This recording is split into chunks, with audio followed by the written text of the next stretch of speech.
What is going on, Patriots fans? This is Jason Cole back with the Patriots Drive podcast. Today, we're going to talk about a couple of the newest trade rumors, whether or not it's realistic for the Patriots or whatever. But we got two targets that have been kind of headlining the NFL news. I know it is Super Bowl week, so make sure you drop in the comments below your thoughts of these trade targets if you want the Patriots to do it, and then drop who you think is going to win the Super Bowl this week. And of course, like, subscribe, comments, and turn the notification bell on so you can stay up to date whenever we post. But without further ado, let's jump right into the video.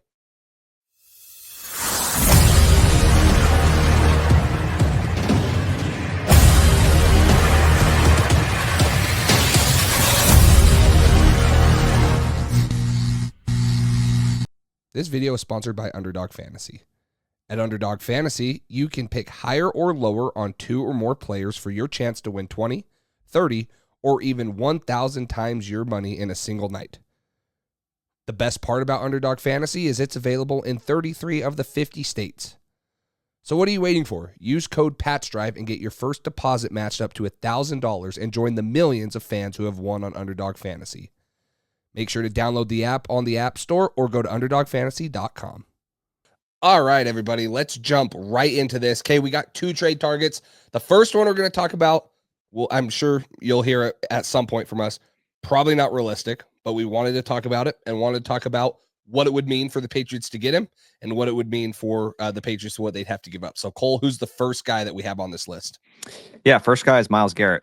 And like Jace just said, probably not super realistic. He did say, I want to leave Cleveland because I want to go play for a Super Bowl. Like, I want to be a Super Bowl contender. I want to be with that team. I don't believe he has a no trade clause. So if Cleveland doesn't get the package they're looking for from a Buffalo or Detroit, Kansas City, something like that, they might end up looking to some of these other teams. And realistically, if the Patriots, if all goes well, if they were to trade for a Myles Garrett, depending on the package, and they do a good job in free agency and with the rest of their draft, they should be in the playoff mix, a wild card mix, whatever it is next season. And that's going to be more than Myles Garrett has had in a while. So would he be happy with that?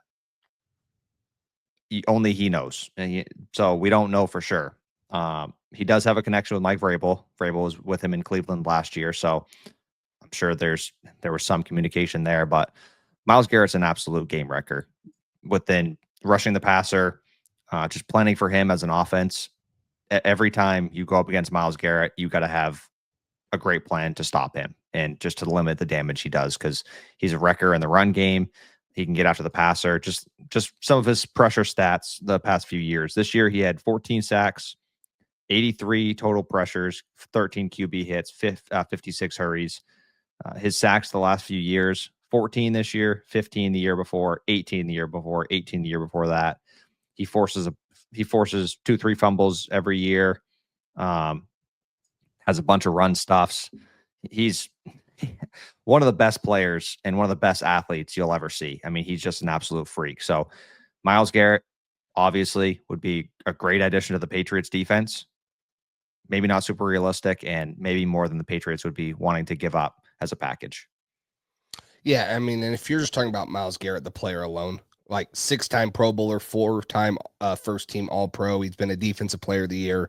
There's not a better defensive player in the world, in my opinion, right now. But the trade that was just thrown around Bleacher Report of what it will probably take for Myles Garrett is a little bit of a hefty one. It was pick number 4, pick number 69, and pick number 77. So both of the Patriots' third-round picks, their 5th-round pick, and Joe Milton. Now, me and Cole were talking about this.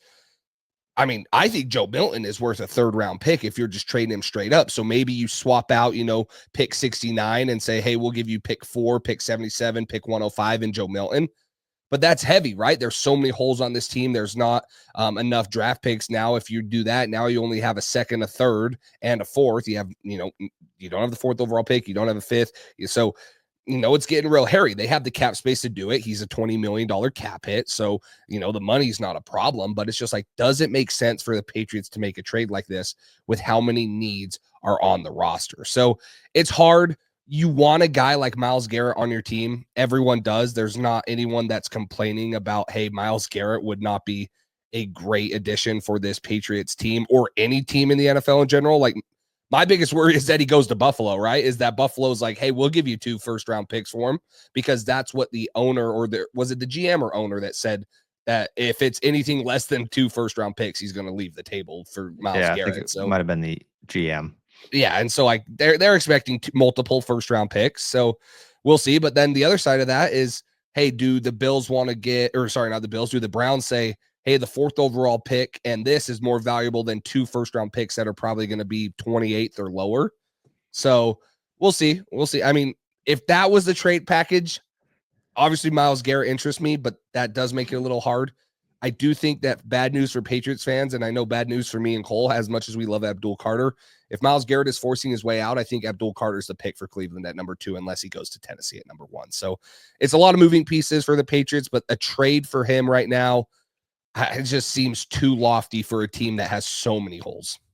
Yeah, if you're gonna tell me that we'd be able to take Abdul Carter at 4, that would be a different story. But even if Abdul Carter hits his ceiling, even if he is Micah Parsons is still not Myles Garrett. I mean, Myles Garrett is tremendous in both the running game and rushing the passer. So he's just such a unique player. I mean, with his size, 6'4", 272, he is 29 years old. So that's probably why, I mean, more of a Super Bowl window he's looking for. He'll probably be a defensive player of the year candidate for the next 2-3 seasons and then start to taper down. But he's still a tremendous player. A lot of people think he might want a new contract when he gets to a new team. So that's a possibility. But this dude is, I mean, he's great. Like the package that Jace just mentioned with it would basically be 3 third-round picks, number 4 and a 5th or something. Like, that's a lot of capital. But if you're telling me we can get Abdul Carter or Travis Hunter, I might say, okay, maybe hold off on that. But if we could get creative and say, we'll give you this year's 2nd, we'll give you a future 1st and something else, Joe Milton, maybe would they entertain that? That's something that I'd be more interested in. But this team has so many holes. You want to keep as many draft picks as you can. At the same time, if they draft players as poorly as they did last year, it doesn't matter. Like those picks don't matter. And that's what the Rams have kind of said at the end of the day. They kind of said, screw the picks. We're going to trade them all for good players. And they won a Super Bowl doing it. And they're still good now, but they have had some draft success now. So I just think if you can add Myles Garrett, obviously that'd be great. It's got to be for the right price. And if he's willing to come here, if he says, no, I don't want to go to the Patriots, don't do it. But if he's like, okay, yeah, I would be okay with that. It's not my first choice, but I'd be okay with it. And the package is right. Do it for sure. And he's made enough money. So I think ultimately it's going to come down to he wants to win.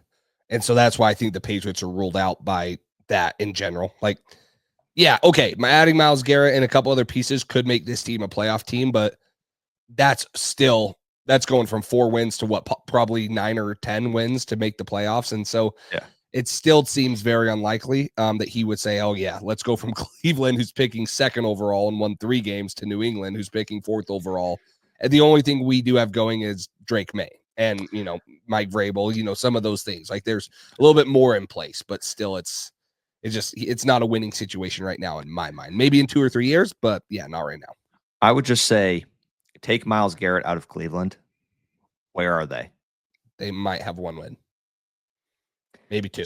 So the difference between a 4-win Patriots team without Myles Garrett and then the Browns, whatever they were, 3 wins with Myles Garrett, I think just adding him alone adds you probably 2-3 wins this year. We were like dead last in pressure rate. Yeah. And sacks. Myles Garrett himself had like 60 or 70% of the sacks the entire Patriots team had all year this past year. Like he would be an immediate upgrade, and you got $130 million in cap space and a ton of draft capital. So if you can make like I said, if it all comes down to what the compensation is for him. If you can do it for something that makes sense and is realistic, great.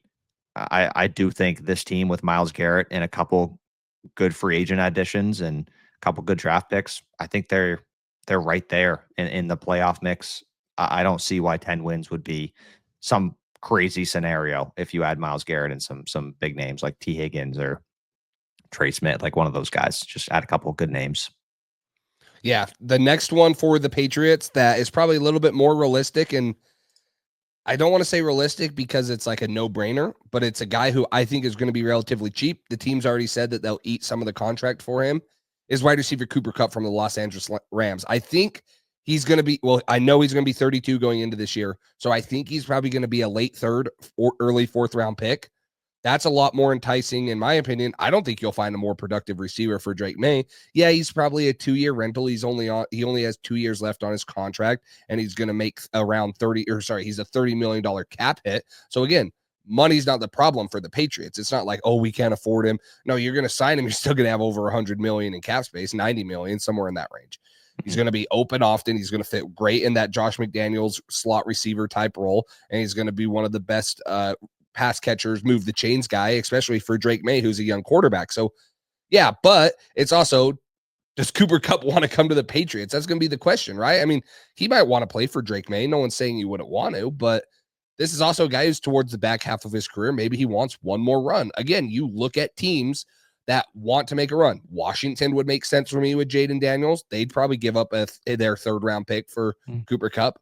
Like one of these teams that was really close, that is still within striking distance, but adding a Cooper Kupp for 2 years makes a little bit more sense for him wanting to go there, and then for me too. But yeah, I'd be willing to give up our fourth round pick for this, or maybe the early Atlanta pick. You mentioned this, you can go more in depth, or maybe the Atlanta third round pick that we got from Judon if they ate some of the salary. Yeah, exactly. I just, if they are willing to do that and eat some of that money, I would be willing to do that third round pick, and just be more flexible with it because you'd still be able to add more pieces. And I don't think, like you mentioned, third round pick, I don't know that we're getting anybody who's going to be better than Cooper Kupp the next few years. Not that it's a Super Bowl window for us, but having a guy like Cooper Kupp, especially in the McDaniel system, being that slot guy, safety blanket for Drake May, you'd have Cooper Kupp and Hunter Henry, two good safety blankets for Drake May. Cooper Kupp is a guy who's very reliable. He seems to always get open. He went to college with Kendrick Bourne. They're very close. So that would be another just bonus there. But if you could get an upgrade like that at that slot position in Cooper Kupp, and then you either draft a Ted McMillan or go sign a T. Higgins or something like that, I mean, that your wide receiver room looks a lot better. I mean, if you get that true X with Higgins or McMillan, and then you have a slot guy like Cooper Kupp, now you're talking. Now you're talking a good offense as long as you can protect Drake May. You're talking a competitive offense, and I trust Vrabel to fix this defense with a couple pieces and just bringing his scheme and knowledge to this team. They're going to be physical and they're going to be well coached. So I would be excited about the addition of Cooper Kupp. It's not a no-brainer. Neither of these trades are like perfect fits for the Patriots, but they're two options right now that have publicly been known to be on the market, where Myles Garrett requested a trade, where Cooper Kupp was told by the Rams he's getting traded. A couple different avenues there, but two guys openly available. And I think there's arguments to be made that both these players would make this team better. I guess my one concern for Cooper Kupp would be the same along the lines of what we've talked about with T. Higgins. Is as good as he's been injured a lot too. And he's 31 years old. He's going to be 32. He's missed a lot of time the last couple of years. As good as he's been, as reliable as he's been, he's missed a lot of time. And we know Mike Vrabel has said, hey, the soft tissue stuff, things like that. He's had ankle sprains. He's had thigh injuries. He's had hamstring injuries, a lot of lower body injuries that seem like stuff that the team might not want to deal with. So, yeah, hey, adding Cooper Kupp would be great. It would be, in my opinion, a perfect fit in the Josh McDaniels type offense, fit in that role. Like prime Cooper Kupp. Yeah, prime Cooper Kupp right there is like, holy crap, Julian Edelman, like he has that aura to him and, that ability. And so it's like the fit is super exciting, but you hit it on the head. I'm sure in the comments, we're going to get a bunch of people, man, none of these guys are realistic. We're not saying they are. I really don't think they are. I think Cooper Kupp's way more realistic for the Patriots, but I think both these guys are going to want to go to teams that want to win. Yeah. I think that they're going to go to teams that, they feel like they have a chance with. Not that the Patriots can't shock the world and make a, run next year. We've seen crazier. I mean, I don't think a lot of people thought that the Commanders would be in that situation, even with drafting Jaden Daniels, but they go out and sign a lot of starters, have a lot of contribution from the free agency department. So it's possible. We're not saying that it's not, but it's just, It seems unlikely. And that's why with free agency coming up, we will get into a more realistic trade target list. Guys, could be like DK Metcalf, maybe some more that we'll explore. So if you have any ideas like that, you can also throw that in the comment section. But we'll get into those more. This is big time news in the NFL right now. And so we wanted to talk about them. Yeah. And Cooper Kupp hasn't had 1,000-yard receiving season since his crazy season in 2021, where he had almost 2,000 yards receiving and 16 touchdowns. So that is a big question mark, the health. And like you said, these aren't our best trade targets that we think the Patriots should target. It's just a couple options on the market and just us giving you our thoughts on whether the Patriots should be interested, and if they should be, what the price would be for that. So Cooper Kupp, interesting name. I don't think he's where he was. I do think he's injury prone. So somewhere around a third, fourth round pick, depending on how much money the Rams would eat, I'd probably be okay with. But I think there are definitely better ways you can build this offense around some younger players out there and younger talent. And we'll get into that in future videos. For sure. Well, it is the Super Bowl coming up. So Cole, quick Super Bowl prediction. Who you got? I got the Chiefs. Ah, you're a part of the NFL scheme. Listen, I don't know what to tell you. They win every game, and all the big games when it's when they're in the playoffs, the Chiefs just win. And I don't think Andy Reid gets enough credit. He's tremendous. Obviously Mahomes is a great player as well, but Andy Reid has such a good scheme, and just average players in their offense look like stars. Sometimes they're so open all the time. It gives Mahomes a lot of easy throws. And their defense, Spagnuolo, is awesome. And he schemes it up when they need it. And the Chiefs just seem to make the plays when they need to be made. So sometimes they get a little extra help from the black and white stripes, but always. Sorry. I do think the Eagles are a better team. If the Eagles are going to win this game, it's going to be because the offensive line and Saquon Barkley. And if the defensive line just dominates and gets pressure on Mahomes like the Buccaneers did that Super Bowl, that's the recipe to beat Mahomes. Be able to run the football on the other side of the ball and be able to get pressure constantly. Being Mahomes, just have him under pressure all game long, and you got a shot. But I got to go with the Chiefs. I'm going to go with the Eagles just to be different, but I also do think that I agree with you. They are the better team, and I think it's a lot similar to what the Buccaneers were. This team on defense can get home with 4. Jalen Carter, those guys off the edge, Nolan Smith, they can get home. And Cooper DeJean's playing good. Quinion Mitchell's good. They got the secondary. So I think it's different, or I think that, it's different than the last couple of years where this defense can hold up against them. And there's a little more motivation. I know the 49ers couldn't do it the second time last year, but maybe the Eagles can. But I would not be shocked if somehow the Eagles are driving with a minute left, down 4, because if they're down 3, that would be way too easy. So down 4, have to score a touchdown, probably get away with a pass interference on the Chiefs, and they end up winning. I wouldn't be surprised if AJ Brown gets tackled out of the end zone or something. You know how it goes. I mean, I wouldn't be surprised if that happens. So if in 5 days, if you guys remember what I said and that's actually what happens, just come back on this video, because that's I wouldn't be surprised. So we'll see, but I'll go with the Eagles. Yeah. No, I think it should be a good game though. I do. I think it's 2 good teams. Obviously, they're in the Super Bowl, but the only difference between the Eagles and the Bucks is that if the Chiefs force the Bucks to throw, or the Eagles to throw the ball, it's going to be on Jalen Hurts' shoulders, not Tom Brady's. So that's quite the difference. That's a big difference when you're comparing him to the GOAT. So, yeah. But no, appreciate it, guys. Make sure you drop a like and subscribe. Comment down below your thoughts on either the Super Bowl or some of these trade predictions. And then, of course, turn the notification bell on so you can stay up to date. Mock Draft Monday, whenever we go live, talk free agency, talk the draft, whatever it is. So appreciate all the support. And until next time, we will talk to you guys later.